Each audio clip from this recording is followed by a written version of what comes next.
శ్రీమాత్రే నమ. జయ గురు దత్తాత్రేయ నమ. ఈ వీడియోలో మనం జనవరి 28వ తారీఖు నుండి ఫిబ్రవరి 3వ తారీఖు మధ్యలో జరగబోయే వార ఫలాలు వృశ్చిక రాశి వారికి ఏ విధంగా ఉండబోతున్నాయి అన్న విషయాన్ని మనం పరిశీలిద్దాం.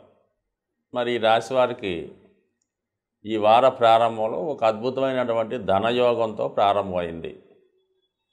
అలాగే భార్యాభర్తల మధ్య ఉన్నటువంటి సమస్యలు తొలగిపోయి వాళ్ళిద్దరూ కలిసి ఒకే నిర్ణయానికి ఒకే మాట మీద నిలబడే సమయం స్టార్ట్ అయింది.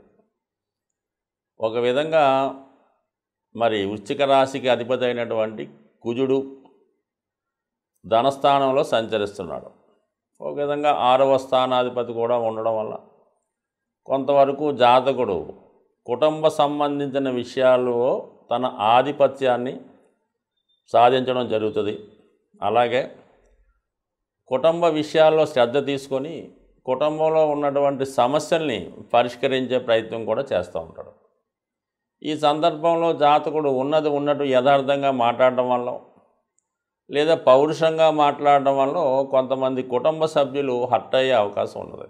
సో ఏదైనా మరి వృశ్చిక రాశి వారు చాలా సమయాల్లో ఒక క్షణికావేశానికి గురై విచక్షణ కోల్పోయి ఏదో పౌరుషంగా మాట్లాడడం వల్ల చాలా వరకు వాళ్ళ జీవితంలో ముఖ్యమైనటువంటి వ్యక్తుల్ని దూరం చేసుకోవడం జరుగుతూ ఉంటుంది. అందుకని ఏదైనా మాట్లాడే విధానంలో సౌమ్యంగా ఇతరులకి ఇబ్బంది కలగకుండా ఉండడం మంచిది. సో ఇదే సమయంలో శుక్రగ్రహం సప్తమ వ్యయాధిపతిగా ఉన్నటువంటి శుక్రుడు కూడా ధనస్థానంలో సంచరిస్తున్నాడు. అంటే లగ్న సప్తమాధిపతులు కలిసినప్పుడు భార్యాభర్తల మధ్య అనుకూలత పెరుగుతుంది. సో అలాగే వివాహ ప్రయత్నాలు ఫలిస్తాయి. ప్రేమికులు వివాహ విషయంలో ఒక నిర్ణయానికి రావడం జరుగుతూ ఉంటుంది. సో ఈ విధంగా ఉండడం అయితే కుటుంబ ఖర్చులు విపరీతంగా పెరుగుతాయి. అంటే శుక్రుడు ఎప్పుడైతే కుటుంబ స్థానంలోకి వచ్చాడో కుటుంబంలో ఏదో ఒక శుభకార్యం, ఏదో ఒక ఫంక్షను, ఏదో ఒక వేడుక జరిగే అవకాశం ఉండదు. మరి వ్యయాధిపతి 2వ స్థానంలోకి రావడం వల్ల మరి సహజంగా ఈ వృశ్చిక రాశి వారికి ధనస్థానం అనేది సహజ భాగ్యస్థానం అయినటువంటి గురువు యొక్క రాశి ధనుసు రాశి కదా. ఎక్కువగా దైవ సంబంధించిన కార్యక్రమాలు, పూజలు సంబంధించినవి, ఏదైనా సత్యనారాయణ వ్రతాలు లాంటి వీళ్ళు ఎక్కువగా దానికి ఇష్టపడుతూ ఉంటారు. దాన్ని చాలా ఆడంబరంగా అట్టహాసంగా చేస్తూ ఉంటారు. కాబట్టి మరి ఇలాంటి దైవ కార్యక్రమానికి కూడా ఎక్కువ ధనం వ్యయమవడం, ఆ కారణం వల్ల మీ బంధుమిత్రులు, మీ చుట్టాలు, రక్త సంబంధీకులు ఎక్కువగా మన ఆ వేడుకకి హాజరవ్వడం, ఇదంతా కూడా ఒక వేడుకగా జరిగే అవకాశం ఉంటుంది. మొత్తం మీద ఈ వారం అంతా కూడా మరి కుటుంబంలో సందడి, శుభకార్యాలు, ధన వ్యయం ఎక్కువ జరుగుతుంటుంది. ఇక దాని తర్వాత మరి 3వ స్థానంలో దశమాధిపతి రవి. అంటే 3వ స్థానంలో రవి ఉండడం వల్ల ప్రభుత్వ అధికారులు, రాజకీయ నాయకులు మీకు సహకరిస్తారు. మీ యొక్క వ్యక్తిగత కార్యక్రమాలు పూర్తి చేయడానికి ప్రభుత్వం యొక్క సహకారం మీకు 100% లభిస్తుంది. ఇక లాభాధిపతి, దశమాధిపతి కలిసి ఉండడం వల్ల ఏంటంటే మీకు ప్రభుత్వ పథకాలు అనుకూలంగా రావడం, ఏదో ఒక పథకం మీకు ఆర్థిక పరంగా సహాయపడడం జరుగుతూ ఉంటుంది. అలాగే ఉద్యోగ సంబంధించిన విషయాల్లో కొద్దిపాటి మార్పులు మారదాం అనుకున్న వారికి ట్రాన్స్ఫర్ కానీ, ఉద్యోగంలో చేంజ్ కానీ ఇష్టపూర్వకంగా వచ్చే అవకాశం ఉంటుంది. మొత్తం మీద ఏంటంటే ఏదైనా పని 3వ స్థానంలో ఉన్నటువంటి రవి వల్ల ధైర్యంగా ముందుకు వెళ్తారు. ఎంత గొప్పవాడినన్నా మీరు భయం లేకుండా కలిసి మీ యొక్క పనులు ఇమీడియట్గా పూర్తి చేసుకుంటారు. సో ఇది ఈ చక్కగా ఈ 2, 3 భావాలు అనుకూలంగా ఉండడం వల్ల ఆర్థిక పరంగా గాను అలాగే సక్సెస్ఫుల్గా విజయవంతంగా ప్రోత్సాహకరంగా ఉండడం జరుగుతుంది. ఇది ముఖ్యంగా ఈ కాంబినేషను ఈ బుధ రవి బుధాదిత్య యోగం అనేది విద్యార్థులకు ఇంకా అనుకూలంగా ఉంటుంది. అలాగే క్రీడారంగంలో వారికి అనుకూలంగా ఉంటుంది. పోలీస్ డిపార్ట్మెంట్ వారికి అనుకూలంగా ఉంటుంది. సో ఏదైనా మొత్తం మీద ఇది ఒక సక్సెస్ఫుల్గా ఉండే అవకాశం ఉంది. అట్లు ధనయోగం, ధనస్థానం, విక్రమస్థానం 2 బాగున్నాయి. 6వ స్థానంలో గురుగ్రహ సంచారం మరి ఈ వారం చివరిలో 3వ తారీఖు నుంచి గత కొంతకాలంగా ఉన్నటువంటి అశ్విని నక్షత్రం మీద నుంచి భరణి నక్షత్రం మీదకి మారడం జరుగుతుంది. అంటే సప్తమాధిపతి యొక్క నక్షత్రంలోకి మారడం వల్ల జాతకుడికి 2 రకాల అవకాశాలు ఉన్నాయి. ఒకటి ఉన్నత విద్యా అవకాశాలు, 2 విద్యా అవకాశాలు, విదేశ అవకాశాలు, అలాగే వివాహానికి సంబంధించి ఉన్నటువంటి సమస్యలు తొలగడం.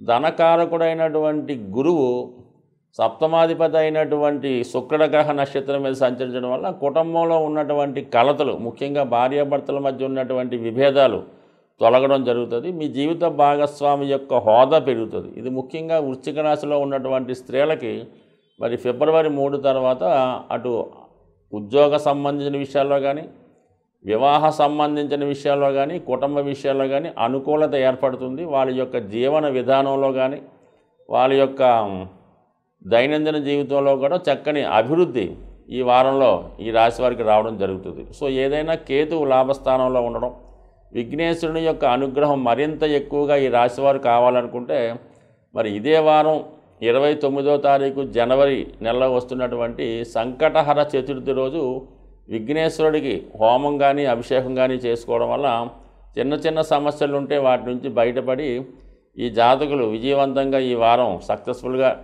పూర్తి చేస్తారని ఆశిస్తూ, సాధారణంగా మన జన్మ జాతకంలో కానీ గోచార రీత్యా కానీ గ్రహాల యొక్క పరిస్థితి అనుకూలంగా లేనప్పుడు ఆ గ్రహాల యొక్క అనుగ్రహం కోసం ఈ జపాలు చేయించడం అని, అభిషేకాలు పూజలు చేయించడం అన్నది సాధారణంగా జరుగుతుంటుంది. అయితే అందరికీ ఇవి సాధ్యం కానప్పుడు నవగ్రహాలకి సంబంధించినటువంటి 9 శ్లోకాలు ప్రతి దేవాలయంలో డిస్ప్లే చేయడం జరుగుతుంది. ప్రతి పంచాంగంలో కూడా ఉంటుంది. అది అందరికీ తెలిసినటువంటి ఈ 9 నవగ్రహ శ్లోకాలు. మరి ఇవి చదివే విధానం కూడా ఖచ్చితంగా ఒక పద్ధతి ఉంటుంది. ముందుగా మీకు ఏదో శుక్రగ్రహం నిమిత్తం మీరు పరిహారం చేసుకోవాలి, దశానాథుడు. అలాగే రవి యొక్క గ్రహాన్ని పరిహారం చేసుకోవాలి, అంతర్దశానాథుడు అనుకుంటాం. అయితే ఈ రవి గ్రహానికి శుక్రగ్రహానికి మాత్రమే ఆ నవగ్రహ శ్లోకాలు చదివి మిగతావి విడిచిపెట్టేస్తూ ఉంటారు. ఆ విధంగా చేయడం అన్నది సరైన పద్ధతి అయితే కాదు. ముందుగా మీరు ఈ శ్లోకాల ద్వారా నవగ్రహాల యొక్క అనుగ్రహం కోసం ముందుగా విఘ్నేశ్వరుడు ప్రార్థన మీకు తోచిన విధంగా చేసుకొని, ముందుగా ఈ 9 గ్రహాల యొక్క నవగ్రహ స్తోత్రాన్ని ఒకసారి పారాయణ చేసి, తర్వాత మీరు ఏదైతే చేద్దామనుకుంటున్నారో ఈ శుక్రగ్రహం అనుకున్నాం కదా, శుక్రగ్రహం కోసం 20 సంఖ్య వచ్చే విధంగా అక్కడ పక్కన రాసి పెట్టి ఉంటాడు కదా 20,000 అని, మీరు 20 చేయండి, లేదంటే 41 చేయండి. అలాగే రవిగ్రహానికి సంబంధించినవి కూడా అక్కడ 6,000 ఉంటాయి కాబట్టి మీరు ఒక 6 చేయండి, లేదా 60 చేయండి, లేదా ఒక 100 చేయండి. ఈ రెండు చేసిన తర్వాత మళ్ళా ఈ 9 నవగ్రహ శ్లోకాలు కూడా మళ్ళా ఒకేసారి మళ్ళా చదవడం వల్ల మీకు ఈ ఒక క్రియ పూర్తి అవ్వడం జరుగుతుంది.